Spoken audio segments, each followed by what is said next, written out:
Olá a todos, bom dia, sejam bem-vindos a mais um vídeo. Hoje vou falar exclusivamente sobre cordas de assistes com fluorocarbono, sem fluorocarbono e também com cabo de aço.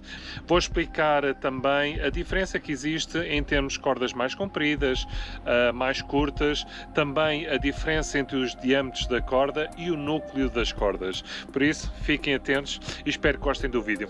Um abraço e até breve.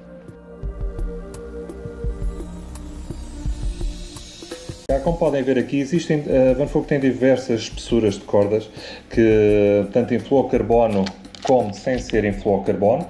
Como podem ver aqui nas cordas de fluorocarbono da Van Fugh, o interior é composto por um entrançado de 3 linhas com diâmetro em fluorocarbono, diâmetro fino. Isso faz com que, ao torcer, ou a corda torcer, seja mais difícil de ganhar memória, o interior ganhar memória. Ou em vez de quando é apenas um fio no interior da corda, quando existe a torção é mais fácil de danificar o interior e ele não voltar à posição original. Portanto, optem sempre por um entrançado no interior da corda, porque isso vai possibilitar e ajuda bastante no momento da torção de voltarmos a ter a posição normal da corda sem ser torcida. Como podem ver, também existe a opção de sem fluorocarbono, o que torna a corda mais flexível, menos rígida. Maioritariamente é aplicado na cauda do giga, porque na cabeça do giga é necessário sempre ter que existe alguma resistência por parte da corda através do fluorocarbono. Isso tem a ver com os movimentos que efetuamos de amplitude do giga, que os assistes não se prendem no nosso líder, facilitando desta forma que eles se movimentem sempre de forma a não ficarem presos no nosso líder. Daí o intuito de usarmos sempre e de escolhermos sempre assistes, sejam já feitos ou fazermos, com o interior em fluorocarbono, o núcleo. Qual é a espessura mais indicada que nós podemos escolher para os nossos assistes? Pois bem, tudo tem a ver com o comprimento dos próprios assistes. Ou seja, eu vou abrir aqui esta embalagem do Spear, para que possam ver, é um assiste mais curto. E aqui temos o mesmo modelo Spear, mas como podem ver aqui, o comprimento da corda, só desenrolar, o comprimento da corda é superior. Pois bem, e agora, como podem reparar, a espessura da corda é diferente em ambos os casos. Qual é a razão da espessura ser diferente? Porque quanto mais curta é a corda em relação ao nosso sólido e aos nossos assistes, menos espaço vai haver. Logo, como a corda já tem um núcleo de fluorocarbono, vamos precisar que exista algum espaço para o assiste se movimentar quando o nosso predador atacar e entrar em contacto com os assistes. Ou seja, é sempre necessário encontrarmos um equilíbrio de rigidez do própria corda com fluorocarbono, mas ao mesmo tempo existir alguma flexibilidade para que eles possam movimentar de uma forma mais natural e livremente e dessa forma efetuar a ferragem em condições. Agora, à medida que vamos tendo um comprimento maior em relação ao anzol e ao nosso sólido, será necessário ao mesmo manter a rigidez, mas já vamos ter que subir um pouco a espessura da corda para que eles muito facilmente não se consigam entrelaçar de uma forma fácil. E por ser um comprimento já considerável, vamos reparar que em termos de contactos, em termos de ferragens, os assistes funcionam muito melhor quando temos uma corda com uma rigidez e uma grossura a ajudar a própria montagem. É por essa razão que existem espessuras diferentes para comprimentos diferentes. Também é importante frisar que, derivado ao peso dos assistes, neste caso apesar de serem extremamente leves, é importante frisar que o próprio assiste, à medida que vamos escolhendo tamanhos superiores, eles cada vez o peso vai ser cada vez maior, logo vai ajudar a manter uma estabilidade na corda. À medida que optarmos por anzóis mais pequenos ou ainda menos com diâmetro inferior, vamos poder aí sim talvez baixar o diâmetro da corda, porque já vai haver um melhor equilíbrio entre o peso e o tamanho do assist face à corda. Agora, em relação às montagens dos shingles, vão reparar que na maioria dos casos a corda tem alguma espessura e algum diâmetro elevado. Isso deve-se para conseguirmos, derivado ao tamanho e ao peso do assist, relacionado com a técnica speed jigging, ou quando usamos shingles na fundura, de facto já não existe esse problema de ele torcer ou de ele enrolar-se com o outro. Não, já vamos poder ter alguma rigidez e controle sobre o assist. Logo, por normalmente usarmos assistes com dimensões elevadas, até superiores a este tamanho, quando se trata da técnica de speed jigging, aí já vamos necessitar de uma corda mais grossa para conseguirmos manter alguma rigidez, e vamos também usufruir, derivado ao peso do assist, a possibilidade de termos uma corda um pouco mais rígida para fazermos face ao tipo de predador que andamos à procura. Por norma pelágicos, por norma peixes que demoram algum tempo até serem embarcados, e então que faz com que o tempo de luta seja algum. Isso vai fazer com que o material, à medida que o tempo vai passando, sofra mais desgaste. Logo, é sempre aconselhável termos cordas mais grossas para esse tipo de técnica. Pois bem, agora em relação a uma das questões que me costumam colocar, tem a ver com o comprimento da corda. Qual será o melhor comprimento da corda no momento da compra ou quando queremos fazer os nossos assistes? Pois bem, a relação do comprimento da corda tem a ver com o nosso tipo de predador. De facto, existem dois tipos de predador que se alimentam, um por mordida e outro por sucção. É óbvio que o predador por sucção vai, ao invés de puxar e quando ataca o nosso jig ou sugar o nosso jig, será sempre mais fácil termos a corda mais comprida para que a primeira coisa que entra na boca do predador seja os nossos assistes, antes de ele puxar a parte mais pesada, que é o nosso jig. Já o predador que ataca por mordida, já vai ter a necessidade de entrar em contacto com o nosso jig. Logo, vamos ter os assistes mais próximos do corpo do nosso jig, porque ele vai morder o nosso jig para se alimentar. Logo, já não existe grande necessidade de termos uma corda comprida, no caso dos predadores que atacam por mordida. Mas isto é simplesmente para terem uma noção básica de como funcionam os predadores e as montagens.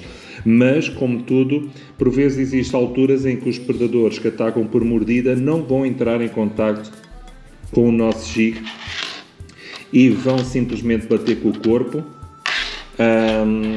e vão fazer por defesa, por altura de casalamento ou defesa de território, e vão simplesmente bater com o corpo no nosso jig. Aí sim já nos vai dar jeito a trocarmos os assistes curtos, porque já não vai haver contacto direto com o corpo, e trocar por assistes mais compridos para aumentarmos o raio de ação do nosso jig, ou seja, assim que o predador chegar dentro deste raio de ação, enquanto o nosso jig estiver em queda ou na subida e na sua movimentação, será mais fácil de o conseguirmos ferrar.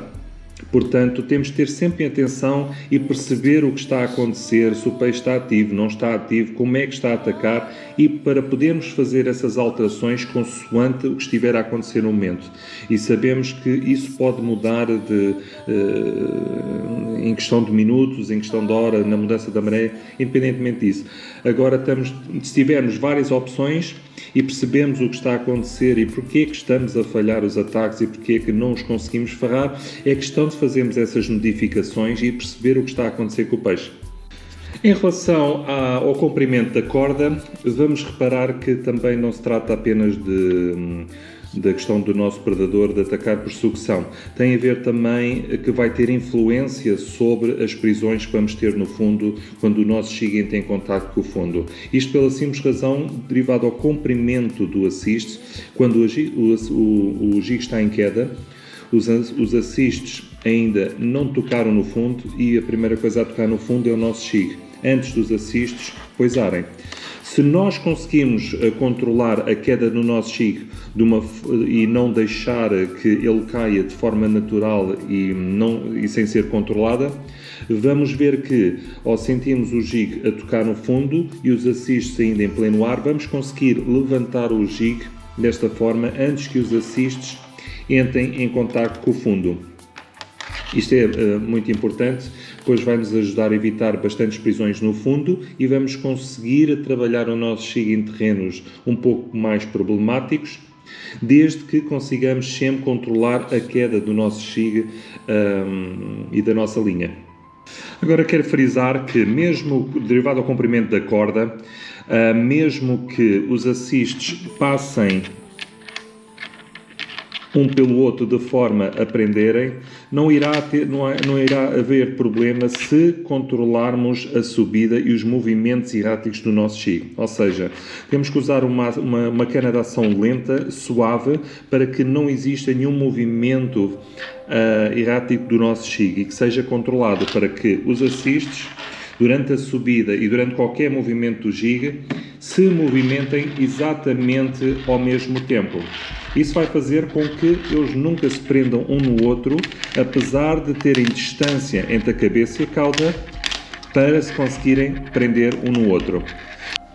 Se por acaso verificarem que os assists estão a prender, os anzóis estão a prender um no outro, quer dizer que os vossos movimentos são demasiado rápidos para as dimensões da corda, para isto estar a acontecer, ou então a cana que estão a usar tem a ação errada à profundidade que estão a pescar para poder fazer este movimento de forma suave e não engatarem os anzóis um no outro. Portanto, se isso acontecer, é por duas razões, ou pela cana ou pelos movimentos que estão a fazer com o jig.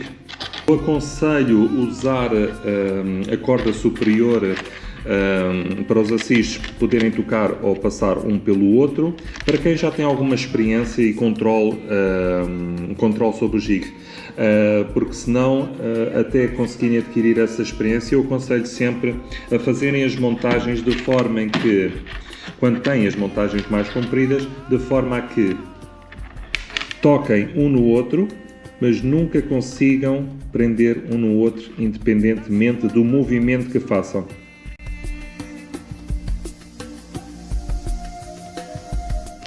Pois bem, agora vou falar um pouco sobre estes dois modelos, sobre os modelos que levam um cabo de aço, uma espécie de um cabo de aço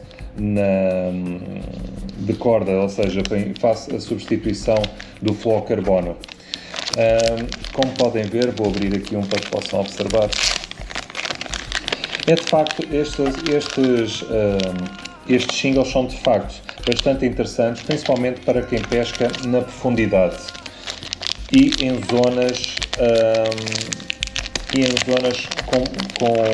com bastante estrutura, ou seja, com bastante pedra. Eu vou passar a explicar para que possam ter uma noção. Como podem ver, tem alguma flexibilidade, mas é um pouco mais rígido do que as cordas com fluorocarbono. Qual é a vantagem de termos cabo de aço? Primeira, tem a ver com os predadores que podemos encontrar, seja no fundo ou seja na coluna d'água, que possuem dentes e que facilmente nos conseguem cortar as nossas cordas, independentemente do interior do fluorocarbono. Facilmente conseguem-nos cortar e perdemos o nosso peixe. O cabo de aço vai nos permitir conseguir pescar e tentar evitar ao máximo esses cortes e conseguirmos embarcar e capturar os nossos peixes. Outra coisa que é bastante útil para quem não está, vou tentar exemplificar aqui um bocado um bocado de esferovite. Quando o nosso Shig equipado chega ao fundo, vamos imaginar que isto é o fundo de pedra, o que é que acontece? Quando estamos são zonas bastante acidentadas, e vamos imaginar aqui, nós temos os nossos duplos da cauda, vamos imaginar da cauda, quando o Shig toca no fundo, eles facilmente podem se prender na pedra, certo? Vamos imaginar que isto é pedra, facilmente podem se prender. O que é que acontece? Ao baixarmos o nosso Shig e agarramos no nosso multifilar para baixo para cima para tentar tirar, vão verificar que a corda, apesar de ter o núcleo em fluorocarbono e alguma rigidez, dificulta que o assist se desloque da pedra. Viram o tempo que demorou. Agora, no caso dos shingles, quando nós temos o cabo de aço, é composto pelo cabo de aço, o que é que vai acontecer? Por ser mais rígido, vamos ter mais força, viram? Facilmente vamos conseguir tirar do fundo do que no caso do fluorocarbono. Por ele não ter a rigidez necessária, é mais difícil e vamos ter que usar o peso do nosso Shig para remover do fundo. E, no caso do cabo de aço, por ele ser mais rijo, facilmente vai desprender do fundo. Isso vai nos ajudar a que consigamos tirar o Shig e que ele não fique preso no fundo.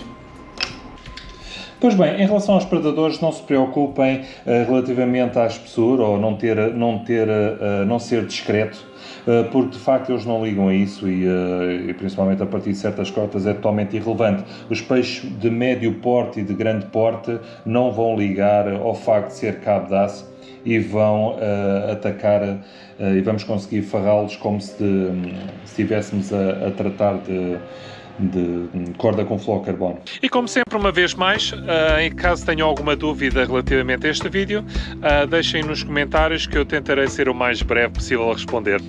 Tá? Muito obrigado e fiquem bem.